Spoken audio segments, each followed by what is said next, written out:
भगवान विष्णु और सदना कसाई की कहानी। दोस्तों, अभी कलयुग चल रहा है और जैसे जैसे कलयुग की अवधि बढ़ती जा रही है वैसे वैसे धर्म का लोप होता जा रहा है। पुराणों में बताया गया है कि यदि मनुष्यों को कलयुग में परमात्मा से मिलना है तो इसके लिए केवल हरिनाम का ही सहारा है।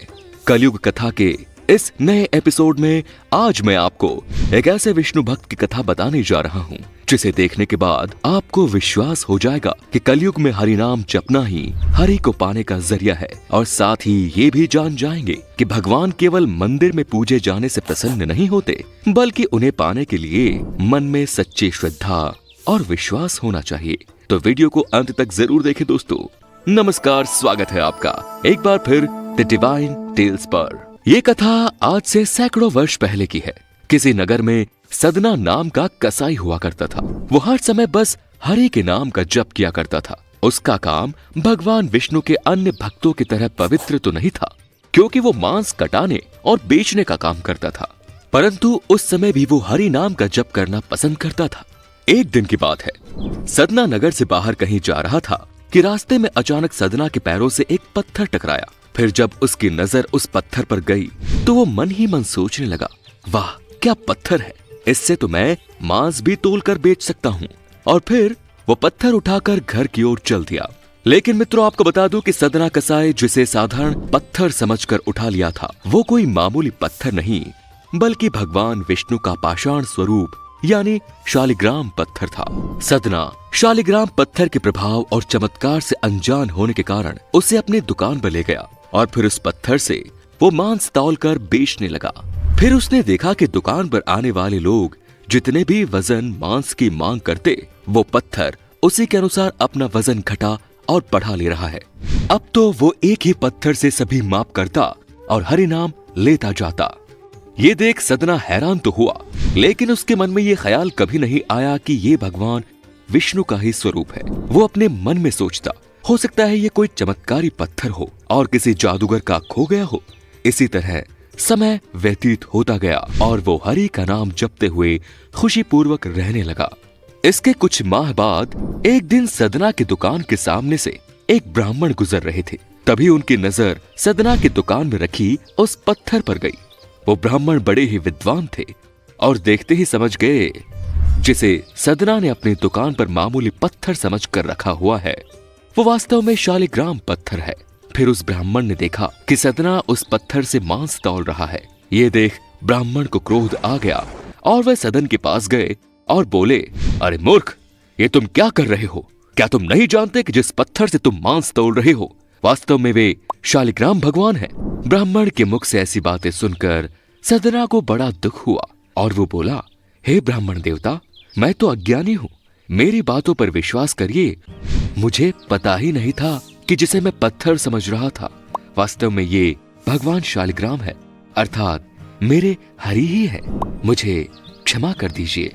सदना के मुख से ऐसी बातें सुनकर ब्राह्मण का क्रोध शांत हो गया और उन्होंने सदना से कहा, हे वत्स, ये दुकान पवित्र नहीं है और तुम शालिग्राम भगवान को यहाँ नहीं रख सकते, इसीलिए ये पत्थर तुम मुझे दे दो। फिर सदना ने खुशी खुशी शालिग्राम भगवान को ब्राह्मण को सौंप दिया।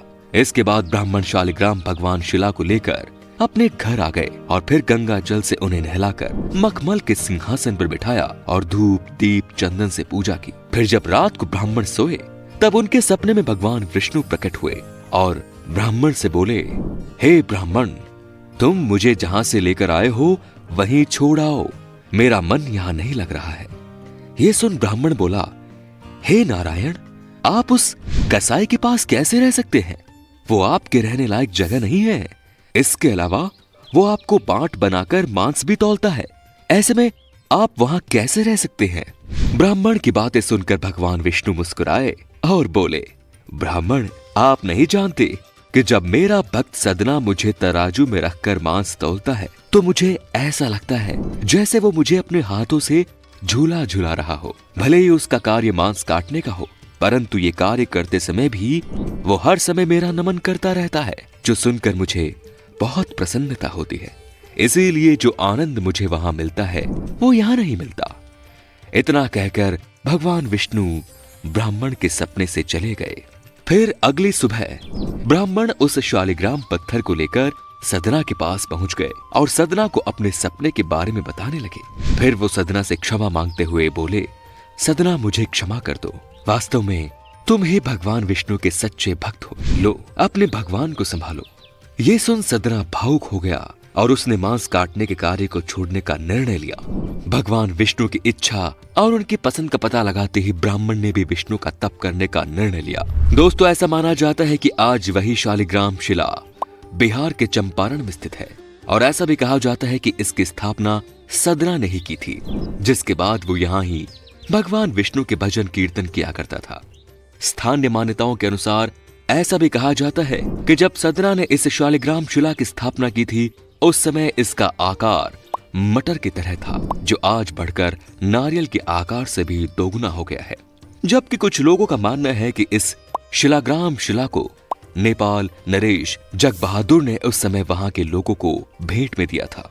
तो मित्रों, कलयुग की ये कथा फिलहाल यही समाप्त होती है, लेकिन यदि आप जानना चाहते हैं कि आखिर किस श्राप के कारण भगवान विष्णु को शालिग्राम शिला बनना पड़ा, तो आप ऊपर आई बटन पर क्लिक करके देख सकते हैं। तो उम्मीद करता हूं कि इस कथा को जानने के बाद आपको विश्वास हो गया होगा कि कलयुग में हरिनाम ही मुक्ति पाने का एकमात्र सहारा है। यदि विश्वास हो गया तो इसे अधिक से अधिक लाइक और शेयर करें। साथ ही ऐसी कथाओं के लिए आप हमारे साथ बने रहें। आप हमें इजाजत दीजिए। आपका बहुत बहुत शुक्रिया। धन्यवाद।